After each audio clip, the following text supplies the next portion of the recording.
Welcome to the bunker. In this video, I'll be showing you how to paint the terrain from the Warcry Starter Pack.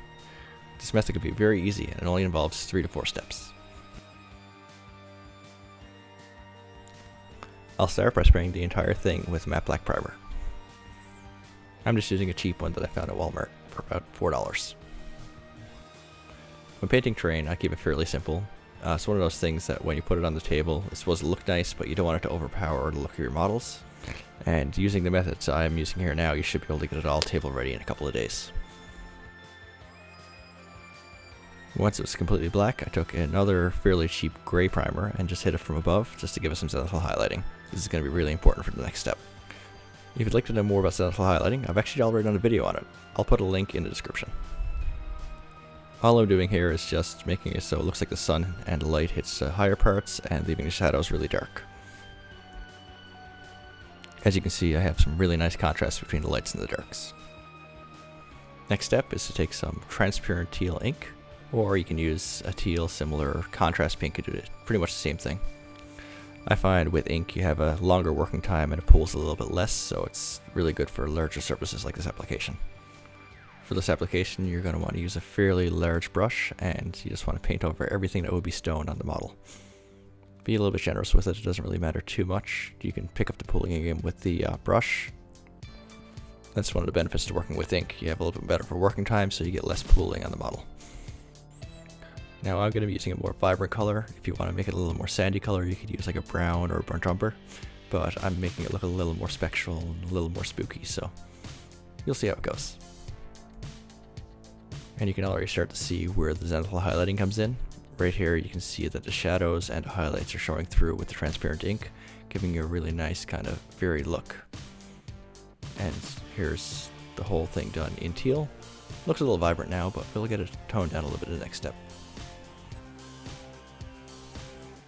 Before we go ahead, I want to use my new favorite contrast paint, Wildwood, and we're going to be using that for all of the wood on the model. With this, you can be fairly generous as well, but remember, contrast dries a little bit quicker, so try to avoid pooling as much as possible. I actually used brass scorpion for all of the metallic bits, such as the grates, but I got a little ahead of myself and painted everything without actually recording it, so here it is. Next up, I'll be taking Ulithin Gray, and I'll be using that to dry brush over literally everything. I normally use a makeup brush for this, but I actually lost it, so I'm using whatever brush was available to me at the time. Just make sure you dry it off a good bit, and make sure your brush is completely clean. As you can see, there's a little bit of teal left in my brush here. That didn't really matter too much because I was going over that tone, but it's nice to clean your brushes. Keep your brushes clean, people.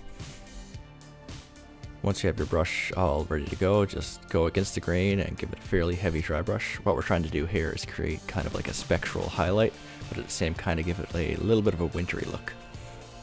You notice very quickly to get some pretty heavy highlights with a gray over this ink, and a lot of the shadows from Zenithal from the first step actually show through, which makes it look a lot better with very little effort.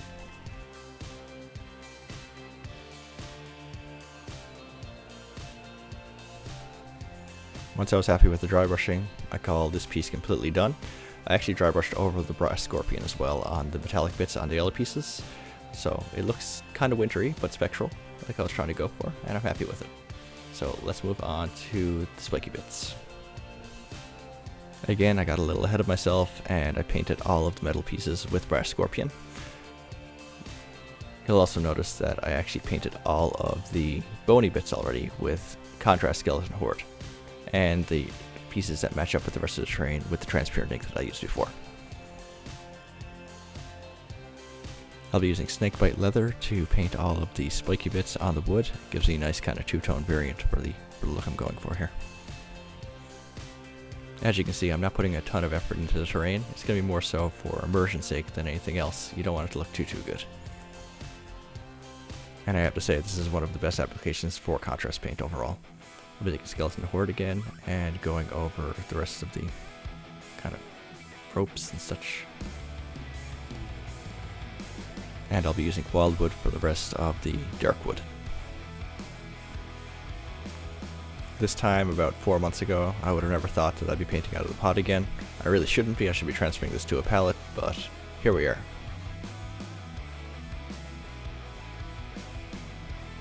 And as you can see, with just one coat of contrast, this looks pretty good already, but I'm just going to do one last thing with it. And that last thing is to just do the exact same thing I did with the other stuff and give it a dry brush of Illusion Gray. I'm really happy at this point because I actually went out and picked up a new makeup brush.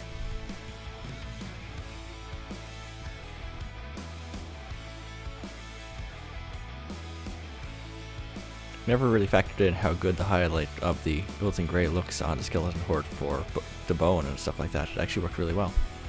And with those steps, that's how I very quickly and lazily got my Warcry terrain on the table, fully painted and ready to go. If you like content like this and you'd like to see more, give this channel a subscribe and let me know in the comments what you'd like to see in future videos. But until next time, happy hobbying.